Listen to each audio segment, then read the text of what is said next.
नमस्कार दोस्तों, आज हम चर्चा करने जा रहे हैं कि बड़े हर्ष उल्लास के साथ राम मंदिर में राम की प्राण प्रतिष्ठा होने वाली है 22 जनवरी 2024। उस पर हम विशेष करके चर्चा करेंगे और ये भी चर्चा करेंगे कि राम मंदिर की जो प्राण प्रतिष्ठा हो रही है 22 जनवरी को, ये बड़े धूमधाम से मनाई जाएगी और इसकी चर्चा सुबह से शाम तक, दिन से रात तक टेलीविज़न पर, न्यूज़पेपर में कहीं भी सुनिएगा, यूट्यूब पर देखिएगा कि राम मंदिर का प्राण प्रतिष्ठा 22 जनवरी को हो रही है। हाँ, ये बात सही है। हेलो, नमस्कार दोस्तों, आप सभी लोगों का। टीवी पे आपने कहा, न्यूज़पेपर में हमने आर्टिकल भी बहुत सारा पढ़ा। हर जगह सिर्फ राम लल्ला के प्राण प्रतिष्ठा के बारे में ही चर्चा है। कभी भी इतना दिनों में आप ये नहीं देखिएगा कि लोगों ने कभी बेरोजगारी की बात दिखाई हो, कभी गरीबी का कुछ ऐसा मूवमेंट दिखाया हो, कभी शिक्षा को लेकर के दिखाया हो, है ना। इतना बेरोजगारी युवाओं में है, युवाओं की जो समस्या है उसके बारे में नहीं मिलेगा। और ये अच्छी बात है कि नहीं मिल रहा है, कोई बात नहीं है। लेकिन टीवी में और लोगों के बीच में जो चर्चा का विषय है वो कभी बेरोजगारी, गरीबी, भूखमरी पे बात तो नहीं होगा, कुपोषण पे बात नहीं हो रहा होगा। लेकिन अभी जो बात हो रहा है ना, राम लला के प्राण प्रतिष्ठा पे बात हो रहा है ना। अभी तो आज के दौर में हमको तो लग रहा है, ऐसा लग रहा है कि लोगों को भी और जो राजनीतिक सत्ता में बैठे हैं उनको भी भूखमरी से भी कोई मतलब नहीं रह रहा है, रोजगार से भी कोई ज़रूरत नहीं है, स्वास्थ्य की कैसा है लोगों का उससे भी जरूरत नहीं है। केवल राम मंदिर में राम का प्राण प्रतिष्ठा की जरूरत है। ये भी बात सही है, आपने ये बात सही कहा। एक बात आपको बताते हैं, देखिए बहुत सारे ऐसे विद्वान हैं, उन्होंने ये कहा कि जब राजनीति सत्ता में बैठने वाला जो सबसे शीर्ष स्थान को धारण करता है, अगर वो धर्म की बात करने लगे तो समझिए कि वहाँ के जनता जो है ना वो खतरे में है। उनका जो मुख्य विषय है, जो मुख्य मुद्दा जो है वो गुमराह कर दिया जाता है। जब सरकार लोगों के हित के काम नहीं करती, जब लोगों का ख्याल नहीं करती, तो लोगों को दूसरी तरफ में मोड़ती है और वो हो जाता है जाति और धर्म की तरफ। और एक बात मैं बताऊं, और एक बात ये देखना है कि जनता खतरे में है और जनता कैसे खतरे में, इसको हम देखते हैं कि भारत एक पथनिरपेक्ष राष्ट्र है और यहाँ सभी धर्मों के लोग बड़े खुशी से मिलजुल करके रहते हैं। और इनको क्या किया गया है कि कहीं ना कहीं बांटने का काम इसमें किया जा रहा है। देखिए सही है, रामलला का देखिए, हाँ। रामलला का जो प्राण प्रतिष्ठा होना चाहिए, अच्छी बातें हो रहा है। लेकिन इसको ब्रांडिंग करना, पूरे चर्चा में इसको लेकर के आना, इतने पैसे खर्च करना, हाईलाइटेड बनाना, और पूरे भारत के जो जितने भी जनता हैं उन्हीं के सारे पैसे हैं। वो अपने बच्चों पे कभी शिक्षा पे खर्च नहीं करेंगे, उनके बच्चे कुपोषण के शिकार हो जाते हैं। भारत की सबसे ज़्यादा महिलाएं खून की कमी से बेचारी मर जाती हैं, उन पे पैसे खर्च नहीं करते। लेकिन सबसे ज़्यादा प्राण प्रतिष्ठा पे सभी लोगों का पैसा खर्च होता है। और सबसे बड़ी बात यह है, चरमरा गया है, शिक्षा व्यवस्था पर कुछ खर्च करना चाहिए गवर्नमेंट को, ताकि शिक्षा व्यवस्था हम उस देश से तुलना कर सकें। जैसे अमेरिका में देखिए, अमेरिका में भी सरकारी स्कूलें हैं, वहाँ की जो पढ़ाई है वहाँ हमारे यहाँ प्राइवेट है। एक चीज़ और भी कहा जाता है ना कि देखिए, कहा जाता है कि राजनीति सत्ता में आने के बाद जनता का कल्याण और विकास होता है। जब भी जनता को गुमराह करना हो, जब भी जनता को किसी गट्टर में डालना हो, जब भी भारत यानी कि कहीं भी दुनिया के किसी भी देश में अगर जनता का काम नहीं करना हो, उसके भूखमरी पे बात नहीं करना हो, उसके बेरोजगारी पे बात नहीं करना हो, उसके शिक्षा पे बात नहीं करना हो, तो मात्र दो ही रास्ते हैं, उसको उलझा कर रखो, धर्म और जाति। और यही काम हमारे भारत में किया जा रहा है। और यहाँ पे एक चर्चा करने की बात है, जवाहरलाल नेहरू भारत के पहला प्रधानमंत्री थे। अगर आप इतिहास पढ़े होंगे तो शायद आपको याद आ जाएगा, आपको मूल्यांकन करना चाहिए। पहले इसकी चर्चा करते हैं, फिर बाद में आपको बताते हैं। जवाहरलाल नेहरू जब पहला प्रधानमंत्री थे तो उस समय में बिहार से ही पहला प्रेसिडेंट ऑफ इंडिया बने थे, जिनका नाम था राजेंद्र प्रसाद। और राजेंद्र प्रसाद उस समय राष्ट्रपति थे, पहला राष्ट्रपति हुए। गुजरात में एक सोमनाथ का मंदिर बना था और वहाँ पे प्राण प्रतिष्ठा हो रही थी। सोचिए कितना बड़ा दिमाग जवाहरलाल नेहरू का था, राजनीति और धर्म को क्या व्यक्तित्व था उनका, कमाल का व्यक्तित्व था।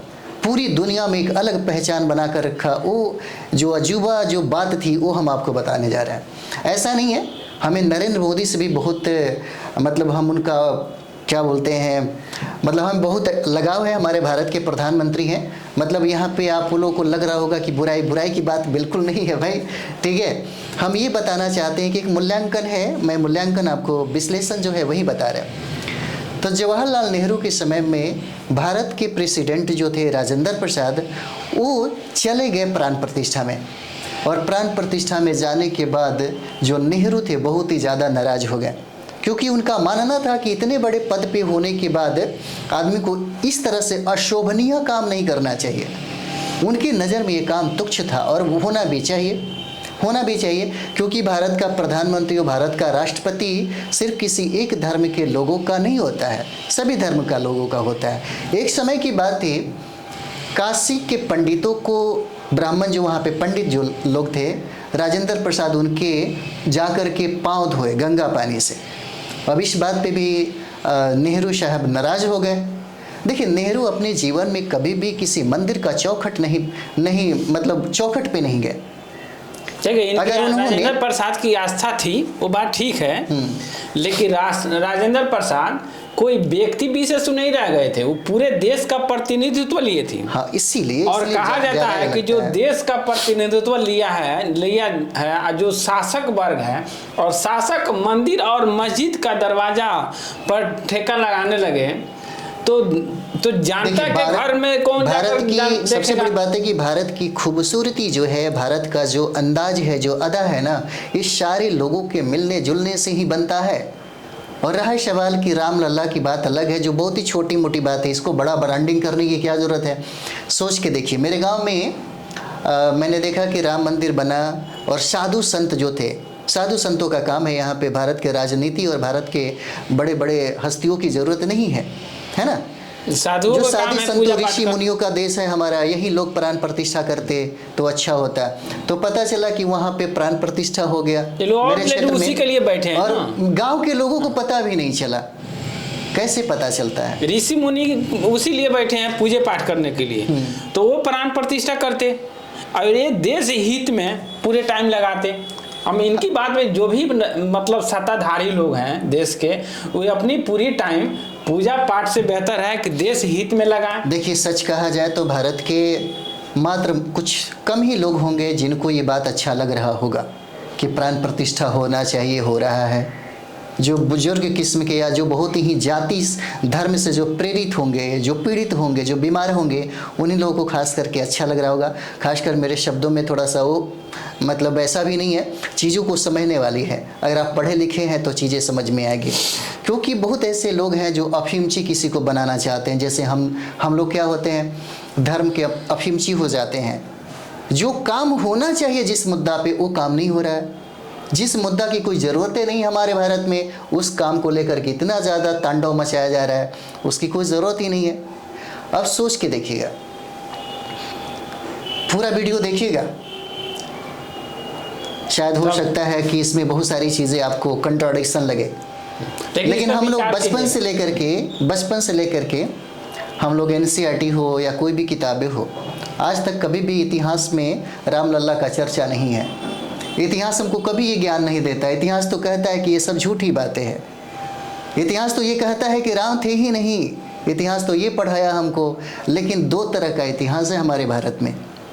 एक इतिहास जो विज्ञान पे आधारित है, वो विज्ञान की बात करता है, और दूसरा इतिहास वो है जो खास करके ब्राह्मण लोगों ने इसको उत्पत्ति किया, क्रिएट किया, और उन लोगों के लिए बड़ा बड़ा इतिहास का पोथी बन जाएगा। राम के नाम पे, अगर राम लल्ला के नाम पे या राम की बात करिएगा ना, तो बड़े बड़े ग्रंथ आपको यहाँ पे दिखा देंगे वो लोग।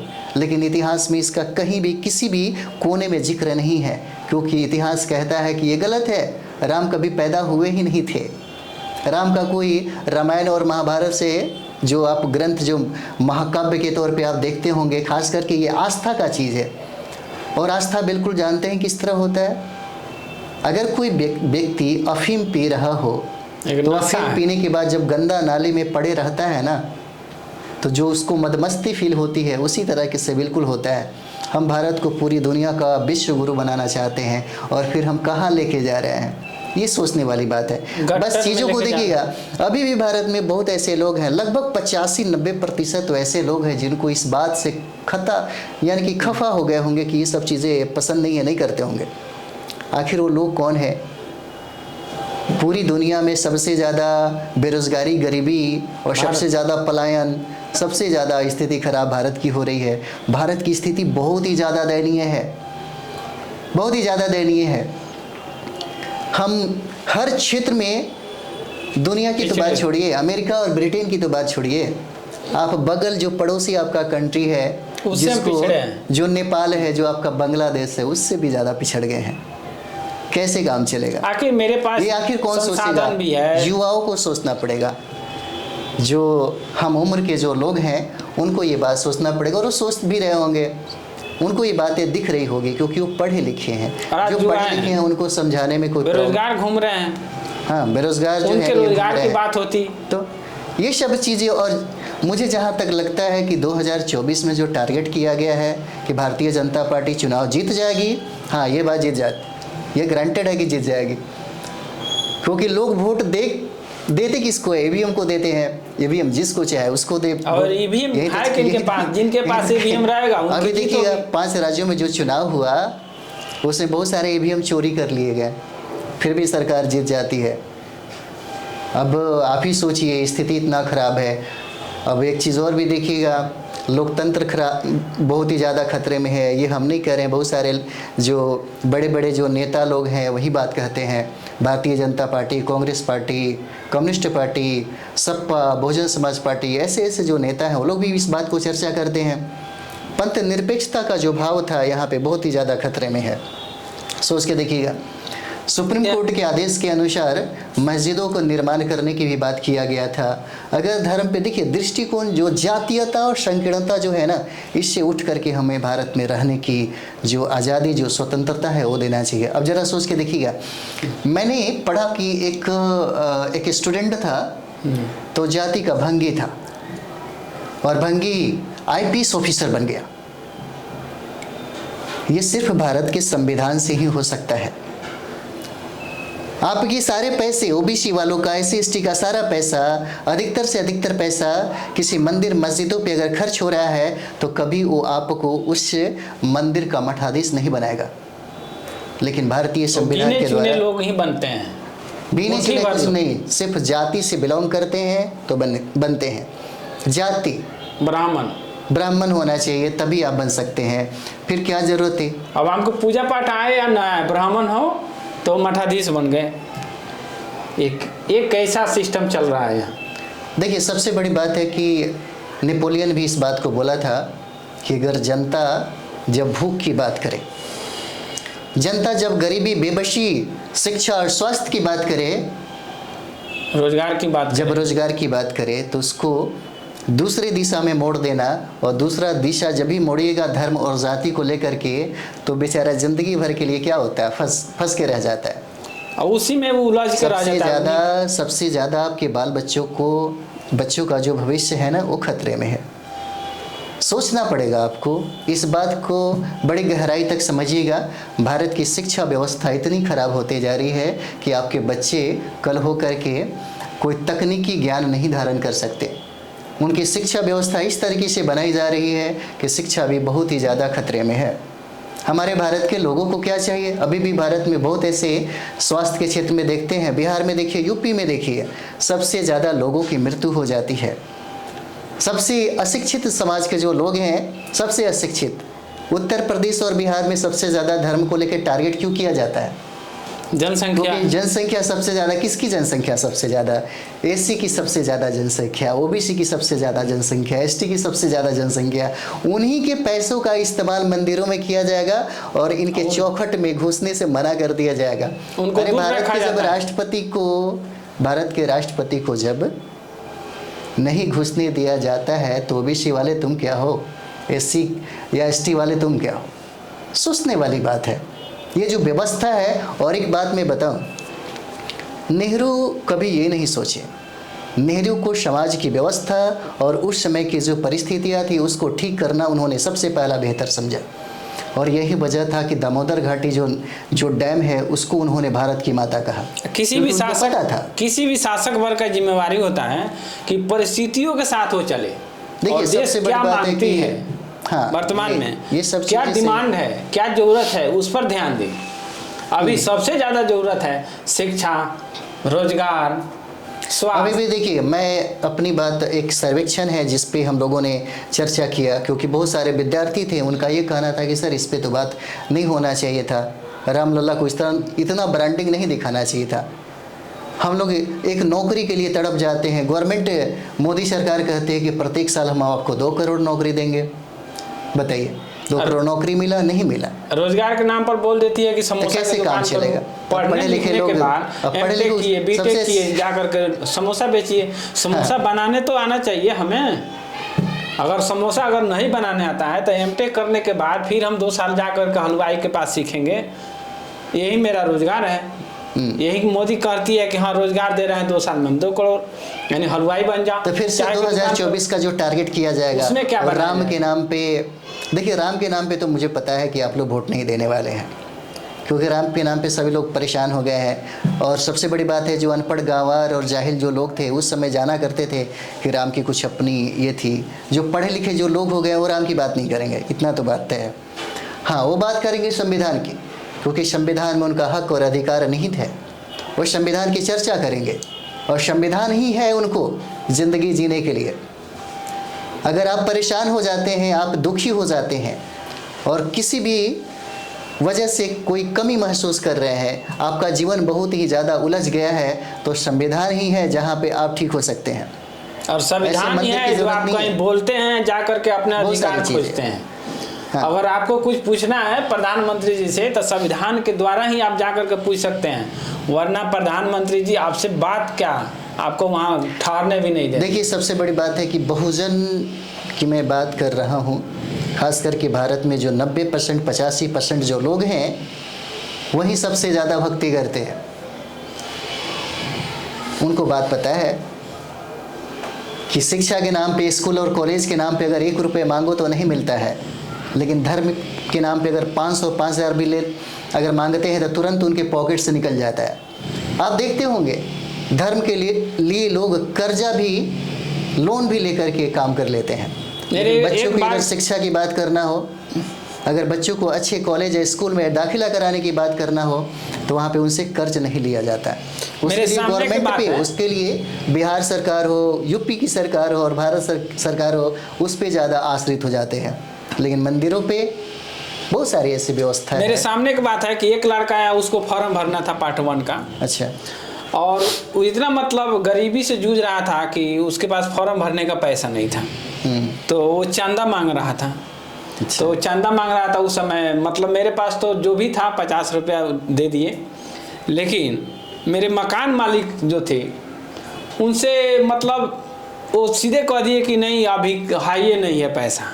अब सोच के देखिए, मेरे सामने के बात है, उन्होंने उसे चंदा नहीं दिया और वो लड़का मतलब गया, फिर और कहीं मना होगा, मैं जहाँ तक लगता है। हाँ। और उसके बाद 1 घंटे के बाद देख रहे हैं कि जो धार्मिक जो लोग होते हैं वो लोग जब चंदा मांगने आते हैं तो वहीं मकान मालिक आकर के उसको 500 रुपया देते हैं, 501 रुपया। तो वहीं हम सोच रहे थे कि एक गरीब मजबूर इंसान जो पढ़ने के लिए मांग रहा था चंदा, तो 20 रुपया नहीं दिया, लेकिन 501 रुपया पूजा पाठ करने के लिए दे देंगे। देखिए, हमारा देश क्या, हमारा देश विकास कोई भी जाति हो, कोई भी धर्म हो, कोई भी जाति हो, कोई भी धर्म हो, उसे सारा अधिकार होना चाहिए। जाति धर्म ये मायने नहीं रखता, जीने के लिए किसी धर्म की ज़रूरत नहीं है। अब लोग पता नहीं इसका फ़ायदा कहाँ कहाँ उठाएंगे, कहाँ कहाँ गिर जाएंगे, ये भी नहीं पता है। लेकिन बात यह है कि राजनीति, इसीलिए लोग कहता है कि राजनीति बहुत ही गंदा खेल हो गया है। लेकिन जहाँ तक मेरा मानना है कि दुनिया का कोई भी ऐसा खेल गंदा नहीं होता, उसमें खेलने वाला खिलाड़ी गंदा होता है। अगर आप इस बात को स्वीकार करते हैं, मानते हैं, तो राजनीति भी साफ सुथरा हो सकता है। एक राजनीति करने वाले लोगों को कभी धर्म की बात, जाति की बात नहीं करना चाहिए। हालांकि भारतीय संविधान में जाति और धर्म पे वोट मांगने वालों को और जाति और धर्म की बात करने वालों को सजा दिया गया है। क्या इस चीज़ से कभी भी उन्हें राश नहीं आता? 2014 के बाद आप देखेंगे स्थितियाँ इतनी खराब हो गई भारत में कि आप कभी पलट के देखिएगा, भारत की अर्थव्यवस्था सबसे ज़्यादा खतरे में है। भारत का सामाजिक वातावरण, जो सामाजिक संरचना है, वो सबसे ज़्यादा पाखंड के तरफ, सबसे ज़्यादा मतलब क्या बोलते हैं, ट्रेडिशनल पार्ट की तरफ में झुकता हुआ चला जा रहा है। सबसे ज़्यादा धार्मिक स्थिति देखिए, जो सबसे ज़्यादा हिंसा, सबसे ज़्यादा दलितों, मुसलमानों पे, ओबीसी, एससी, एसटी वालों पे सबसे ज़्यादा खतरा हो गया है। उनको सबसे ज़्यादा सताए, तड़पाए और सबसे ज़्यादा उनको लूटा जा रहा है। सबसे जो प्रधान बात है, जो मुख्य बात है, वो हो जाता है भारत की महिलाएं। भारत की महिलाएं जो डॉक्टर BR अम्बेडकर के द्वारा सबसे ज़्यादा फोर्स दिया गया था कि इनको मुख्य धारा में शामिल करना अनिवार्य है, उनके लिए ही खड़े हो गए डॉक्टर BR अम्बेडकर। और भारत की महिलाओं की वजह से ही जब हिंदू कोड बिल लागू नहीं हुआ तब बेचारे वो भी रिजाइन दे दिए। भारत के पहले कानून मंत्री थे। इसलिए किया क्योंकि भारत को मुख्य धारा में, और जिस समय बौद्धमय था, पूरी दुनिया बौद्धमय था। देखिएगा, बौद्धमय की मैं बार बार बात कर रहा हूँ, बौद्धमय की अगर बात कर दिया जाए तो बौद्धमय बहुत मतलब कमाल का चीज़ था। अब देखा जाए भारत में तो महिलाओं को अधिकार दिलाने वाला मात्र एक ही व्यक्ति, भीमराव अम्बेडकर। हाँ बिल्कुल सही जो है। उनके वजह से आज महिलाएं, अगर कहा जा रहा है कि भारत की तो महिलाएं चांद पर उड़ रही, और एक चीज बड़ा आज का लेकिन पेपर उन्हीं का देन है जो कहीं जा रही एक है। पेपर पढ़े होंगे, 22 जनवरी के दिन बहुत सारी गर्भवती जो महिलाएं हैं अपने बच्चे को, चाहे उनका बच्चे का जन्म का डेट 22 जनवरी के पीछे हो, चाहे 22 जनवरी के एक सप्ताह बाद हो, वो चाहती है कि 22 जनवरी को ही बच्चा पैदा हो। शुभ सोच के देखिएगा, शुभ मुहूर्त है।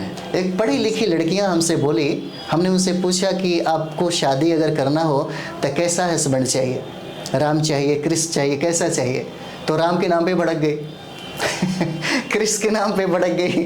राम के नाम पर क्यों पढ़े भड़क लिखे गई? लोग आज भी ये बात करते हैं। राम के नाम पर बताइए। क्यों भड़क गई? राम में क्या खामियां थी? देखिए, अब वो चर्चा तो इस तरह से थोड़ा सा ये हो जाएगा, क्योंकि बहुत ऐसे लोग हैं ना कि जाति वाला चश्मा लगा करके मेरा वीडियो देख रहे होंगे तो फिर उनको बड़ा खराब लग जाएगा, क्योंकि इतिहास को जानना नहीं चाहेंगे, सच्चाई को सुनना नहीं चाहेंगे, और सच्चाई जो होता है ना बड़ा खराब लगता है।